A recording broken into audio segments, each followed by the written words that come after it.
Yes, good morning everyone.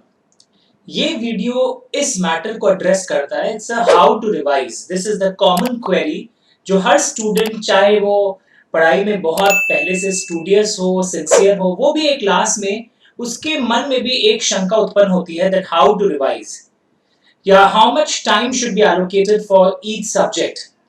First of all मैं आपको बोलना चाहूंगा ये बहुत ही पर्सनलाइज्ड अप्रोच है। कोई यूनिवर्सल यहाँ पर कोई सेट पैटर्न नहीं है कि कोई रामबाण नहीं है कि आप ऐसे पढ़ लीजिए और यही बेस्ट तरीका है। बट ऑफ कोर्स एक कॉमन चीज जो बहुत जरूरी है कि आप जब पढ़ रहे हो तो पढ़ाई करने के समय, मतलब रिवाइज करने के समय, it's very important that you retain the points. The word revision starts with alphabet are.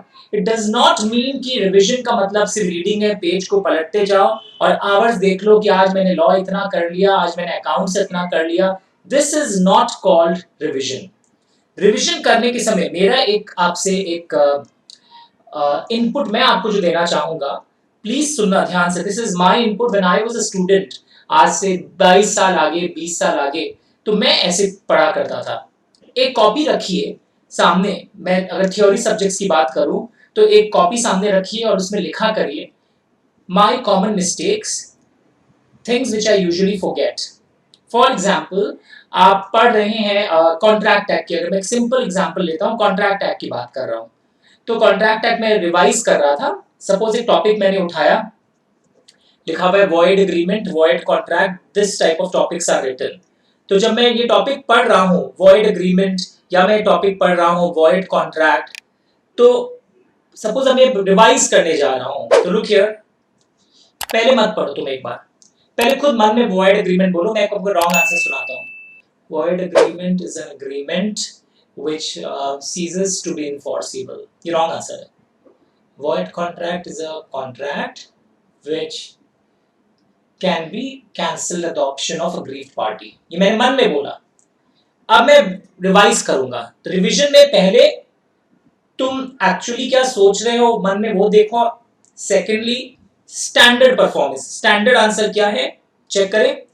Void agreement is an agreement which is not enforceable, which is invalid from the beginning. Okay, और मैं सोच रहा था void agreement is an agreement which ceases to be enforceable. ये तो void contract का answer है, because void contract में what happened कि पहले वैलिड था बट बाद में कुछ ऐसे इवेंट्स हो गए कि अब उसकी परफॉर्मेंस संभव नहीं है। So what I want to say, ऐसे रिवीजन करना। लोग रिवीजन में मतलब वापस बुक खोल लेते हैं और लाउडली पढ़ने लग जाते हैं। अब ये जो मैंने अपने आप को, अपनी गलती का एहसास इंसान को हमेशा रहता है, वो चाहे सामने लोगों के ना बोले, मैं वॉइड एग्रीमेंट के आंसर में लोचा करता हूँ, तो इसे लिखोगे आई फॉरगेट वॉइड एग्रीमेंट। ये एक एग्जाम्पल था and I personally feel this is the best way. जब आप ये पहचान लग सके कि ये मेरी गलती है, ये राइट आंसर है, तभी ना आप एग्जाम में सही लिखेंगे। वरना क्या होगा, सर मेरा 7th रिवीजन है, मैं फिर भी भूल जाता हूँ। इट हैपेंस बिकॉज आपने कभी रिवाइज नहीं किया, आपने बार बार रीड किया है। Try to understand again. ये छोटा सा एग्जाम्पल मैंने आपको दिया था, जो बचपन से आप वॉइड एग्रीमेंट और वॉइड कॉन्ट्रैक्ट का डेफिनेशन सुनते आ रहे हैं। तो ये जो तुम गलती को अभी नोटिस किए हो, ये रिवीजन के दौरान नोटिस की जाती है। एक और सिंपल एग्जाम्पल, हाँ सर, एक टॉपिक आता है कि आपने बचपन में सुना होगा या पहले भी कभी लाइफ में पढ़ा होगा, there is something called essential elements of a contract. मैं एक सिंपल एग्जांपल इसलिए दे रहा हूं ताकि कोई भी कोर्स लेवल पर आप हो, लॉ पढ़ने का एक एग्जांपल तरीका आप समझ गए। These are the essential elements of a contract. तुम पढ़ने जा रहे हो, सपोज रिवाइज करने जा रहे हो, तो तुम आंसर का मत पढ़ो, मन में सोचो, हाँ एसेंशियल एलिमेंट्स में, हाँ कंसेंट होना चाहिए, पार्टीज कॉम्पिटेंट टू कॉन्ट्रैक्ट होना चाहिए, agreement expressly declare to be void नहीं होना चाहिए। ऐसे करके तुम कई पॉइंट्स मन में बोल रहे थे, बोल लिया तुमने मन में, अभी भी बोला है, तो अभी जब वापस पढ़ोगे, फ्री कंसेंट, फ्री वर्ड में भूलता हूं, this is called revision. Are you understanding? तो ये हो गया कॉन्सेप्चुअल रिविजन में कैसे आपको चेक करना है that how the conceptual revision should be done. Second most important thing, case study लिखने का तरीका। सर कैसे लिखा जाता है केस स्टडी? जब ये बात मेरे स्टूडेंट्स मुझे पूछते हैं तो मुझे बहुत हंसी आता है, या तो वीडियो देखे नहीं है या भूल गए हैं। कैसे लिखा जाता है केस स्टडी? 12 से 13 छोटे छोटे टॉपिक वाइज मैंने केस स्टडी लिखने के क्लासेस लिए, 12 से 13 यूट्यूब के प्लेलिस्ट कॉलम में भी है। Case study on this topic, case study on this topic, case study on that topic.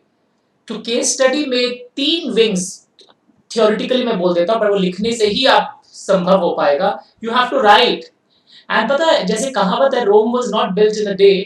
तो जो बच्चे ने 4 टेस्ट पे अपीयर किया है, तो उन्होंने चारों टेस्ट में केस स्टडी का अटेम्प्ट किया होगा, तो उनको एक प्रैक्टिस हो गया है। जो बच्चे पहली बार एग्जाम हॉल में प्रैक्टिस करते हैं, उनको फिर कई एग्जाम सेंटर्स में अलग अलग टर्म्स में प्रैक्टिस करना पड़ता है। So written practice in law paper is very very important, because वो हाथ कैसे चलेगा, पैराग्राफ कैसे चेंज होगा, एनालिसिस कैसे ड्रॉ होगा, क्वेश्चंस को कैसे पढ़ा जाता है, ये तभी संभव होता है if you have actually practised. And practice का मतलब ये नहीं है कि बस ऐसे बुक खोल लिया, एक सुंदर कॉपी में कर्सिव हैंडराइटिंग वापस से उस क्वेश्चन को देख के कॉपी कर रहे हो। The practice word has to be done independently. आपको बिना देखे एग्जामिनेशन कंडीशंस, एक टारगेट लेके पेपर को देखना पड़ेगा। यानी first of all general revision का तरीका आज आपने सुना। Secondly case study, written practice होना बहुत जरूरी है। मैं एक्सपीरियंस से बोल रहा हूं, अच्छे अच्छे स्टूडेंट्स, उनको छोटे क्वेश्चंस पूछो, झट हाथ उठा के आंसर दे देते हैं, but when it comes to writing proper answers बहुत प्रॉब्लम होता है। और फिर इसका सबसे इंपॉर्टेंट चीज क्या होता है, टाइम मैनेजमेंट पेपर का कर नहीं पाते। एग्जाम हॉल में आंसर पूरा नहीं होता है क्योंकि उनको कभी भी हाथ सेट नहीं है, वो फर्स्ट टाइम वहां पे रिहर्सल कर रहे हैं एग्जाम हॉल के दौरान। So never do that. Case study की रिटन प्रैक्टिस होनी बहुत जरूरी है। Time management of paper, time management बहुत इंपॉर्टेंट होता है, बिकॉज आपको आता सब कुछ है पर असल में कंप्लीट नहीं कर पाए, ये सबसे बड़ा ब्लंडर है। If you can not complete with the paper, तब ऐसा आने का भी क्या फायदा। वो घर आके तो आपसे पर्सनल इंटरव्यू नहीं ले रहे हैं, ये चैप्टर तुमको आता था ना, तुम अटेम्प्ट नहीं किए हो। सो 3 इंपॉर्टेंट इश्यूज। रिविजन का अप्रोच देखा, सामने कॉपी रखोगे, my common mistake. Secondly case study. thirdly time management, and fourth important parameter stress management. 70% students का परफॉर्मेंस खराब होता है स्ट्रेस। स्ट्रेस 2 कारण से आता है। या तो ओवर एम्बिशियस हो जाते हैं, मुझे रैंक लाना है, मुझे रैंक लाना है, मैं आज रात को कॉन्ट्रैक्ट कंप्लीट कर दूंगा, फिनिश कर दूंगा, अपने आप को फिनिश कर लूंगा, मुझे घर के लिए कुछ करना है, मैं आज बहुत पढ़ूंगा। बहुत पढ़ो मत, बहुत समझो। यानी सिर्फ नंबर ऑफ आवर्स से प्रिपरेशन नहीं होता है। हेल्दी माइंड रहना चाहिए, खुश मिजाज रहो, सो भी, और इंजॉय करके पढ़ो। पर इट शुड बी लाइक कि मैं बहुत अच्छा प्रेजेंटेशन दूंगा, मैं इंजॉय करूंगा। और इंजॉयमेंट कब आएगा, जब आप बहुत अंदर से, बहुत आप में एक तो ठंडक हो, दिमाग और माइंड सब क्लियरली हो, एकदम प्रोविजंस क्लियर हो। और जितना आप स्ट्रेस में से पन्ना पलटते हैं, मैं ये रेफरेंस बुक भी कर लूं, वो रेफरेंस बुक भी कर लूं, इस चक्कर में मत जाइएगा।